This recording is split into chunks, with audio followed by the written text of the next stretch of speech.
අපි කවුරුත් මේ දවස්වල අපිට මේ කාලවකවානුවේ හැමෝම මේ නිවන් දකින්න හැමෝටම ආසාවක් ඇති වෙලා තියෙනවා. හැමෝම මේක නිසා හැමතිස්සෙම ශාස්ත්‍රෝරු පස්සේ අපි මේ පූජකයෝ පස්සේ අපි නිතරම දිව යනවා.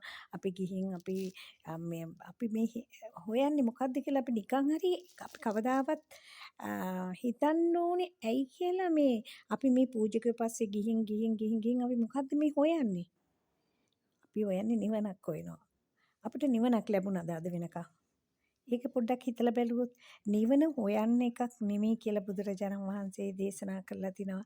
නිවන තියෙන්නේ අපි තුලමයි. මේ මොහොතේ අපිට මේ නිවන අපි තුල තියෙන දෙයක්. එතකොට අපිට හොයලා ගන්න පුළුවන් එකක් නෙවෙයි නිවන කියන්නේ.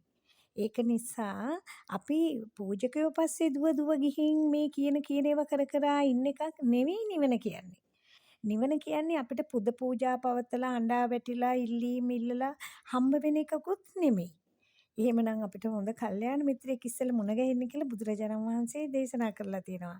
එතකොට අපිට ප්‍රශ්නයක් එනවා ආයි නැවත කොහොමද කල්යාණ මිත්‍රයා හොයාගන්නේ කියලා. කල්යාණ මිත්‍රයා හොයාගන්න විදිය බුදුහාමුදුරුවෝ දේශනා කරලා තියෙනවා. කල්යාණ මිත්‍රයා කියන්නේ එයා මේ සසර එක මොහොතකටවත් වර්ණනා කරන්නේ නැති කෙනෙක්.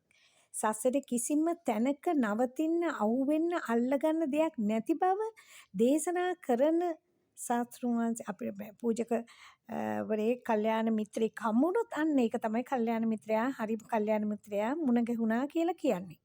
එතකොට අපිට අපේ දෘෂ්ටි එතකොට බුදුරජාණන් වහන්සේ දේශනා කළා තියෙනවා ඉස්සෙල්ලාම සම්මා දිට්ඨියට එන්නේ කියලා. සම්මා දිට්ඨියට එන්නේ කොහොමද?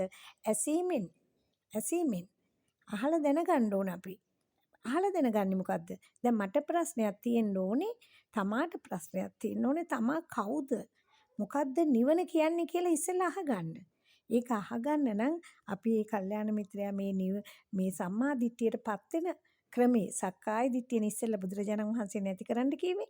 එතකොට සක්කාය දිට්ඨිය නැති වෙන ධර්මයක් දේශනා කරන කෙනා මේ ලෝකේ කිසිම අර්ථයක් පෙන්වන්න තියෙන මේ ලෝකේ කිසි දෙයක් අපිට ගත යුතු දෙයක් නැහැ කියලා.